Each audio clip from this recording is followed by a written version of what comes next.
नमस्कार दोस्तों, CET 12th standard का नोटिफिकेशन जारी हो चुका है। साथ ही दोस्तों सिलेबस भी आ चुका है और उसके साथ में वैकेंसी की कंप्लीट डिटेल आ चुकी है। काफी दिनों से विद्यार्थियों का इंतजार था कि कब दोस्तों सीईटी का नोटिफिकेशन जारी होगा, आखिर एग्जाम में क्या क्या चीजें होने वाली है। कंप्लीट डिटेल मैं आपको इस सेशन के आधार से देने वाला हूं। तो चलिए सबसे पहले चलते हैं कि सीईटी के अंतर्गत कौन कौन सी वैकेंसी 12th स्टैंडर्ड के अंदर शामिल की जाएगी। तो दोस्तों टोटल 7 प्रकार की वैकेंसी है जिसको इस बार सीईटी 2022 के अंदर सम्मिलित किया गया है। पहली तो है आपके वनपाल, फिर है छात्रावास अधीक्षक, लिपिक ग्रेड सेकंड, कनिष्क सहायक और लिपिक ग्रेड सेकंड, और जमादार और कांस्टेबल। राजस्थान के अंदर ये काफी अफवाहें चल रही थी कि भाई वो कांस्टेबल सीईटी के अंतर्गत होगी या नहीं होगी, तो आज क्लियर हो चुका है दोस्तों। सबसे पहले कांस्टेबल अगर आपको बनना है तो सीईटी परीक्षा को पास करना होगा। साथ ही आरएसएमएसएसबी जो एलडीसी की एग्जाम थी जिसके अंदर सबसे ज्यादा पोस्टें मानी जा रही है, वो भी सीईटी के अंतर्गत है जो शामिल कर दी गई है। अब आपका अगला सवाल यह खड़ा होगा कि सर चलिए पोस्टों के बारे में तो हमें पता चल चुका है, लेकिन आखिर इसके फॉर्म है वो कब से शुरू होने वाले हैं और एग्जाम कब होने वाला है, सिलेबस क्या रहने वाला है, साथ ही किन किन बारीकियों की जानकारी हमें होनी चाहिए। तो चलते हैं एक क्विक सफर की तरफ। सबसे पहले मैं आपको बताना चाहता हूं कि इसके फॉर्म यानी कि एप्लीकेशन कब से स्टार्ट होने वाले हैं। तो एप्लीकेशन दोस्तों 12 अक्टूबर से लेकर के 11 नवंबर तक आप इसमें फॉर्म अप्लाई कर सकते हैं। कई सारे साथियों को फॉर्म अप्लाई करने में भी दिक्कत आएगी, कई सारे साथियों के आयु को लेकर के भी यहां डाउट है, उसके अलावा और भी छोटे मोटे एजुकेशन क्वालिफिकेशन को लेकर के भी डाउट है, और साथ ही परीक्षा को कैसे पास करें इसका भी एक बहुत ही बड़ा क्वेश्चन मार्क सभी विद्यार्थियों के दिमाग में चल रहा है। तो 1 बाय 1 है जो मैं कंप्लीट जानकारी आपको देने वाला हूं। साथ ही इसकी एग्जाम प्यारे दोस्तों 18 फरवरी और 19 फरवरी 2 दिन तो लगातार होगी, और साथ ही 25 और 26 फरवरी को भी एग्जाम आयोजित होगी। तो जाहिर सी बात है कि मल्टीपल शिफ्ट में एग्जाम होने के कारण यदि परीक्षा एक से अधिक चरणों में आयोजित की जाती है तो सामान्यीकरण अर्थात नॉर्मलाइजेशन की कार्यवाही की जाएगी। नॉर्मलाइजेशन से कई बार नंबर बढ़ते भी हैं और कई बार नंबर कम भी होते हैं, और कई बार नंबर है वो वहीं के वहीं बने रह जाते हैं। तो हमें नॉर्मलाइजेशन को लेकर तैयारी नहीं करनी है, तैयारी हमारी सफलता की होनी चाहिए। इसी के आगे मैं आपको लेकर के चलता हूं कि ठीक है सर एग्जाम डेट हो गई, फॉर्म की डेट के बारे में भी पता चल गया, अब इसका सिलेक्शन का मोड क्या रहेगा, आखिर सीईटी कैसे उपयोगी है, और इस सीईटी एग्जाम को पास करने के बाद हमें किस प्रकार से आगे का प्रोसेस है वो देखना होगा। तो 1 बाय 1 चलते हैं। सबसे पहले तो ये मैं बता देना चाहता हूं कि सीईटी सिर्फ और सिर्फ पात्रता परीक्षा है, और इस पात्रता परीक्षा के द्वारा इसमें से हो सकता है कि बोर्ड 15 गुना विद्यार्थियों को, जितनी रिक्तियां होगी उसके 15 गुना विद्यार्थियों को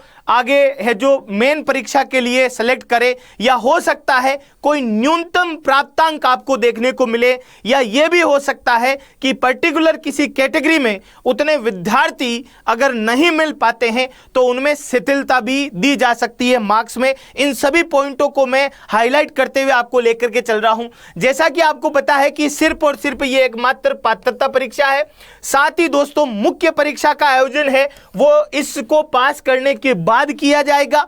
इसमें जितने भी विद्यार्थी आगे सेलेक्ट होंगे वो या तो 15 गुना विद्यार्थी है वो सेलेक्ट होंगे, या फिर यहां पर आपको न्यूनतम प्राप्तांक है वो प्राप्त करने होंगे। यानी कि न्यूनतम अंक भी आपको कोई बोर्ड डिसाइड कर सकता है, वो अंक आपको लाने पड़ेंगे। और एक बहुत ही प्यारी सी लाइन यहां पर लिखी गई है, देखो जी क्या लिखा गया है, ये देखो यहां पर, यदि भर्ती एजेंसी की यह राय हो कि समान पात्रता सेकेंडरी में उल्लेखित पद पर भर्ती के लिए संचालित लिखित परीक्षा या साक्षात्कार दोनों में उपस्थित होने के साधारण मानक के आधार पर आरक्षित प्रवर्ग वाले अभ्यर्थियों की पर्याप्त संख्या उपलब्ध नहीं है तो भर्ती एजेंसी द्वारा आरक्षित प्रवर्ग वाले अभ्यर्थियों को प्रवेश देने के लिए शिथिल मानक का मतलब क्या होता है, यहां पर आपको शिथिलता यानी कि छूट भी दी जा सकती है। यानी कि आप न्यूनतम मार्क्स भी नहीं ला रहे हो, या मान लीजिए कि 15 गुना विद्यार्थियों में नहीं हो और पर्टिकुलर किसी कैटेगरी के अंदर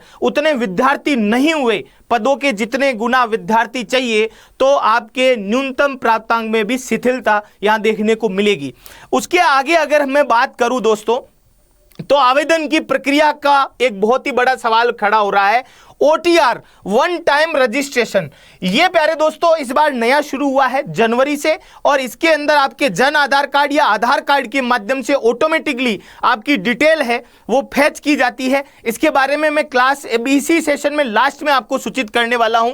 उसके आगे अगर हम लोग बढ़ते हैं दोस्तों, तो इसमें शैक्षणिक योग्यता क्या रहेगी और आयु क्या रहेगी। जैसा कि आपने देखा होगा दोस्तों कि इसमें अलग अलग प्रकार की वैकेंसी आपको नजर आ रही है।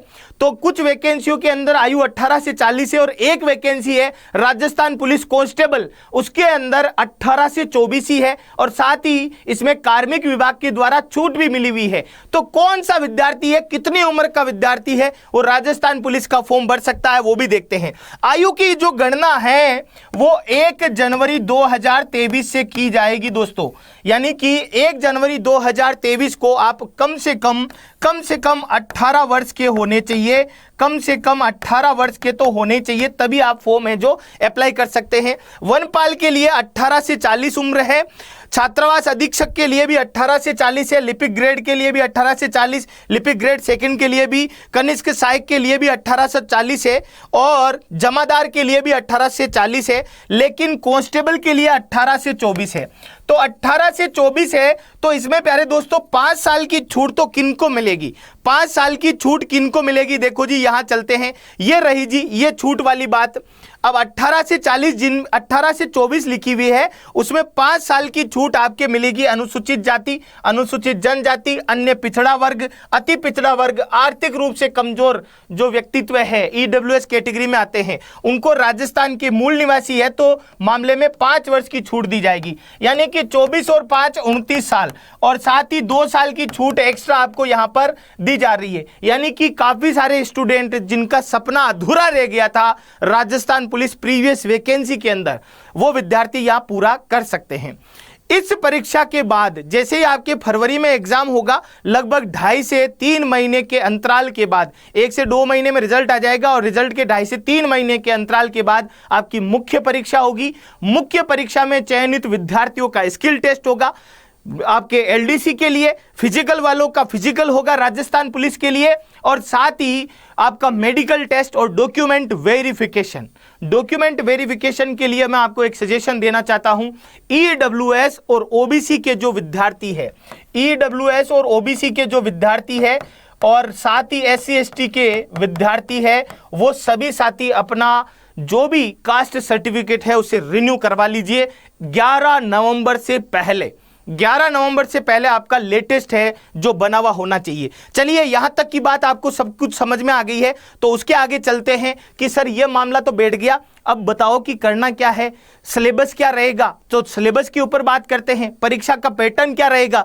तो परीक्षा के अंदर आपको 150 अंक मिलने वाले हैं, परीक्षा के 150 प्रश्न मिलने वाले हैं 300 अंकों का, यानी कि 2 अंक का एक प्रश्न आपको मिलेगा। किसी भी प्रकार की नकारात्मक अंकन इसमें है नहीं, नकारात्मक अंकन है नहीं, और सीनियर सेकेंडरी स्तर के आपके टोटल प्रश्न रहेंगे। 11 सब्जेक्ट है इस सिलेबस के अंदर, बहुत ही विशाल सब्जेक्ट, विशाल सिलेबस है, और सब्जेक्ट भी बहुत सारे गहरे गहरे हैं। अब इनको किस प्रकार से पढ़ना है, तैयारी कैसे करनी है, वो मैं अभी आगे बताऊंगा, और साथ ही मैं आपको ये भी बताऊंगा कि कौन कौन से सब्जेक्ट इसमें आपको देखने को मिलेंगे और कौन कौन सी वैकेंसी के सिलेबस से ये रिलेट करते हैं। तो राजस्थान का इतिहास और कला संस्कृति, ये राजस्थान पुलिस कांस्टेबल का पूरा है जो राजस्थान पुलिस कांस्टेबल से रिलेट करता है।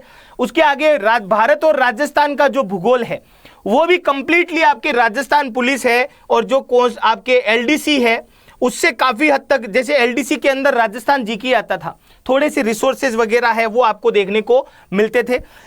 तो राजस्थान पुलिस का सिलेबस इसे मान सकते हैं एक नजर में भारत का और राजस्थान की भूगोल को, जो अवस्थिति विस्तार को लेकर के चीजें पूछी जाती है। और पॉलिटी की बात करें दोस्तों तो ये भी है, वो काफी हद तक आपके पुलिस के सिलेबस से मिलती जुलती है। राजस्थान की अर्थव्यवस्था, ये 2 लाइनें नहीं है, इसके नीचे भी आपको देखने को मिलेगी। दैनिक विज्ञान है, ये पूरा का पूरा जो LDC का एग्जाम हुआ करता था, RSM SSB LDC, फिजिक्स भी आ गई, केमिस्ट्री भी आ गई, बायो भी आ गई, और थोड़ा सा टेक्निकल पोर्शन भी आ गया, अंतरिक्ष और सूचना प्रौद्योगिकी की, यानी कि काफी लंबा चौड़ा है जो साइंस का सिलेबस आपको यहां देखने को मिलेगा। उसके आगे आपके तार्किक विवेचना में मैथ्स पूरी की पूरी आ गई है, ज्योमेट्री भी है, अंक गणित भी है, अर्थमेटिक भी है, और उसके अलावा आपके रीजनिंग का पोर्शन कंप्लीट है। साधारण मानसिक योग्यता लिख दी तो इसमें तो आधी रीजनिंग आ गई, और लॉजिकल रीजनिंग आपके पूरी की पूरी है दोस्तों। सामान्य हिंदी है वो कंप्लीट सीईटी ग्रेजुएशन लेवल का ही सिलेबस है, इंग्लिश का भी वही सिलेबस है, कंप्यूटर भी आपके ग्रेजुएशन लेवल वाला ही है, और करंट अफेयर भी ग्रेजुएशन लेवल वाला ही है। टोटल मेरे पास में 11 सब्जेक्ट है, टोटल 11 सब्जेक्ट है। मैं आपको सब्जेक्टों के नाम है वो 1 बाय 1 यहां पर बता देता हूं। सबसे पहला सब्जेक्ट है राजस्थान जीके, और उसके साथ ही हिस्ट्री भी है और आर्ट एंड कल्चर भी है। आर्ट एंड कल्चर भी आपको यहां पर देखने को मिलेगा। दूसरा है ज्योग्राफी, ज्योग्राफी है जो कि राजस्थान और इंडिया दोनों की है। तीसरा है पॉलिटी जो कि राजस्थान पे मुख्य ध्यान केंद्रित किया है। चौथा है इकोनॉमी, इकोनॉमी है जिसका भी राजस्थान के ऊपर मुख्य ध्यान केंद्रित किया है।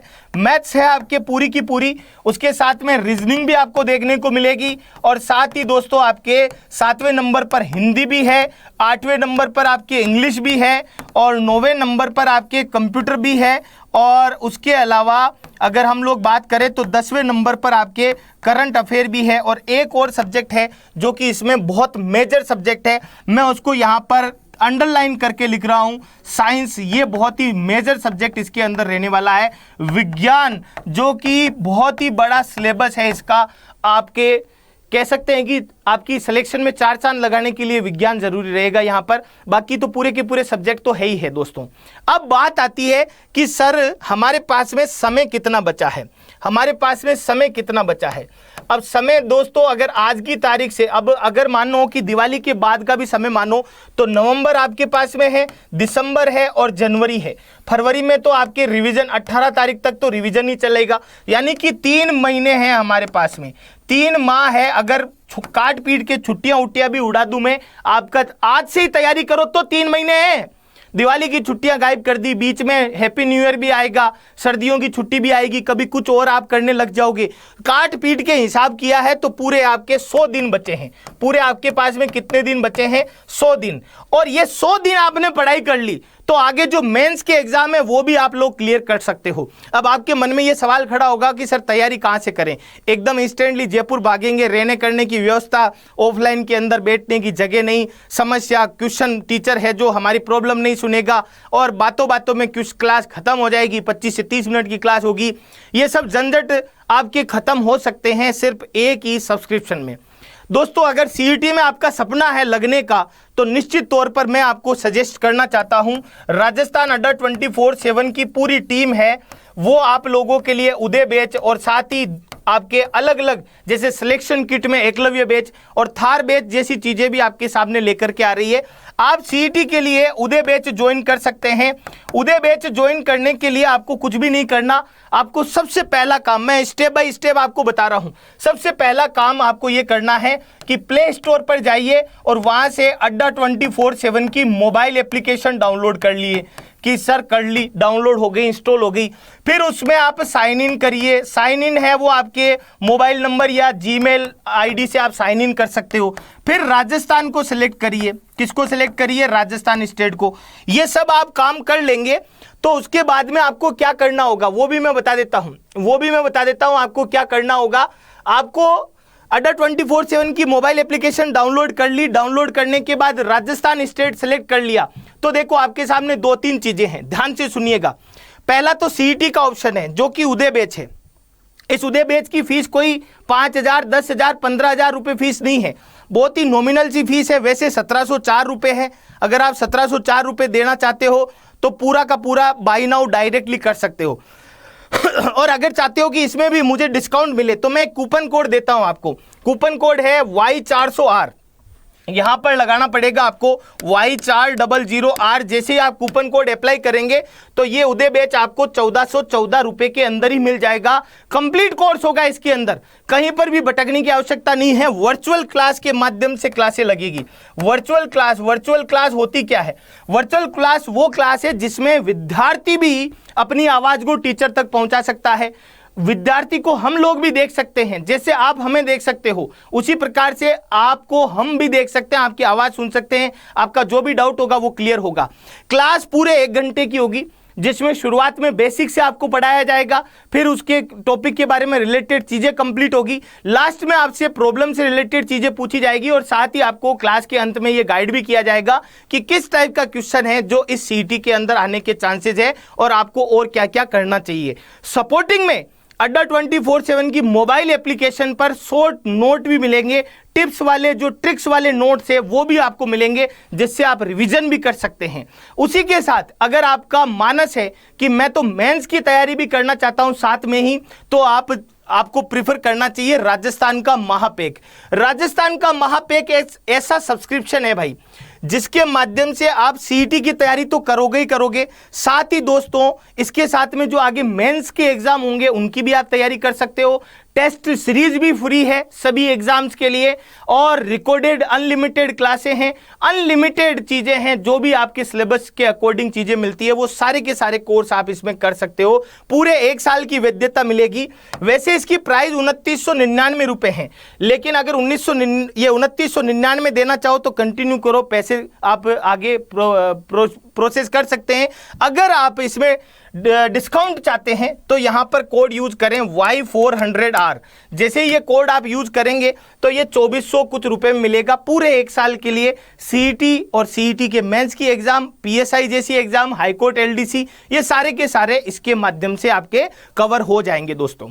तो ये थी कंप्लीट जानकारी। बाकी आपका कोई सुझाव हो किसी भी प्रकार का तो वो आप हमारे साथ में साझा कर सकते हैं। कहां पर करेंगे वो भी बता देता हूं।